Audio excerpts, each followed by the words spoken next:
Siap. Ini sebelum dilanjutkan rapat pleno ini, saya mohon penjelasan. Karena kemarin kami berdebat soal bahwa kami tidak setuju dengan Sirekap. Tanggapan KPU apa?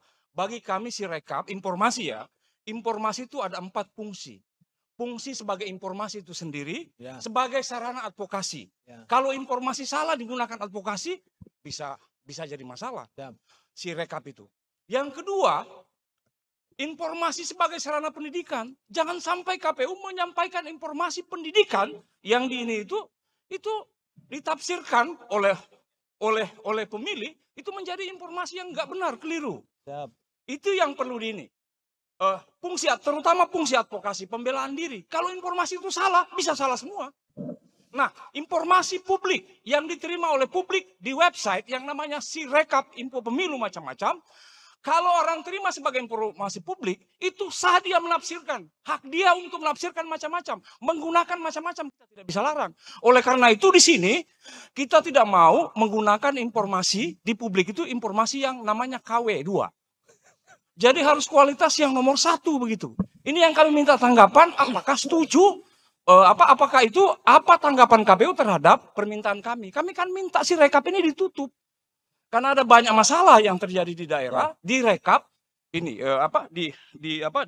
di PPK yang kami menerima laporan begitu banyak. Dan informasi sebagai sarana advokasi juga berfungsi, jangan sampai informasi disediakan ini informasi yang berisi bohong, kan banyak tidak benar. Itu yang saya minta tanggapan. Terima kasih Ketua.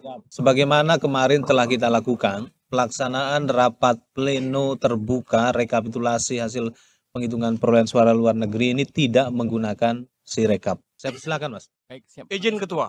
Siap. Ini sebelum dilanjutkan rapat pleno ini, saya mohon penjelasan. Karena kemarin kami berdebat soal bahwa kami tidak setuju dengan Sirekap. Tanggapan KPU apa? Bagi kami Sirekap, informasi ya, informasi itu ada 4 fungsi. Fungsi sebagai informasi itu sendiri, Ya. sebagai sarana advokasi. Ya. Kalau informasi salah digunakan advokasi, bisa jadi masalah. Siap. Sirekap itu. Yang kedua, informasi sebagai sarana pendidikan. Jangan sampai KPU menyampaikan informasi pendidikan yang di ini itu ditafsirkan oleh pemilih itu menjadi informasi yang nggak benar, keliru. Siap. Itu yang perlu di ini. Terutama fungsi advokasi, pembelaan diri. Kalau informasi itu salah, bisa salah semua. Nah, informasi publik yang diterima oleh publik di website yang namanya Sirekap, info pemilu macam-macam. Kalau orang terima sebagai informasi publik, itu sah dia menafsirkan. Hak dia untuk menafsirkan macam-macam. Menggunakan macam-macam, kita tidak bisa larang. Oleh karena itu di sini, kita tidak mau menggunakan informasi di publik itu informasi yang namanya KW2. Jadi harus kualitas yang nomor 1 begitu. Ini yang kami minta tanggapan, apakah setuju? Apakah itu apa tanggapan KPU terhadap permintaan kami? Kami kan minta Sirekap ini ditutup.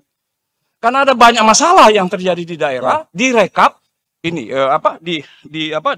di PPK yang kami menerima laporan begitu banyak. Dan informasi sebagai sarana advokasi juga berfungsi, jangan sampai informasi disediakan ini informasi yang berisi bohong, kan banyak tidak benar. Itu yang saya minta tanggapan. Terima kasih Ketua. Terima kasih, Bang. Sebagaimana kemarin telah kita lakukan, pelaksanaan rapat pleno terbuka rekapitulasi hasil penghitungan perolehan suara luar negeri ini tidak menggunakan Sirekap.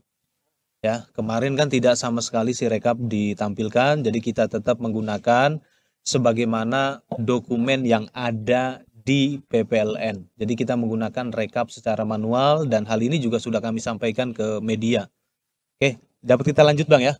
Jadi dengan demikian, Sirekap dalam pelaksanaan rapat pleno terbuka rekapitulasi hasil penghitungan perolehan suara luar negeri tidak digunakan. Makasih Bang ya. Saya persilakan dapat dilanjut.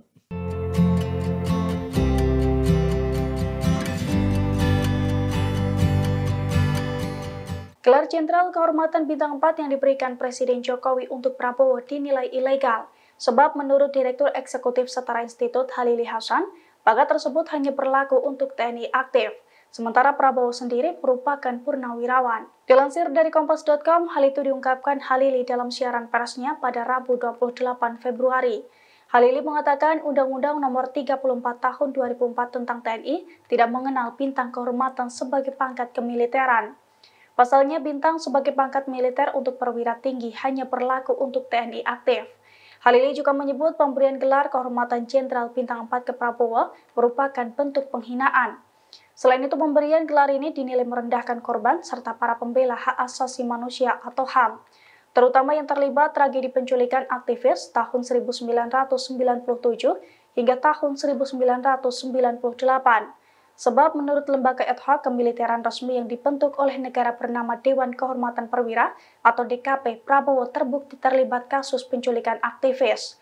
Bahkan atas keterlibatannya itu, Prabowo direkomendasikan untuk diberhentikan dari militer. Download Tribun X sekarang, menghadirkan lokal menjadi Indonesia.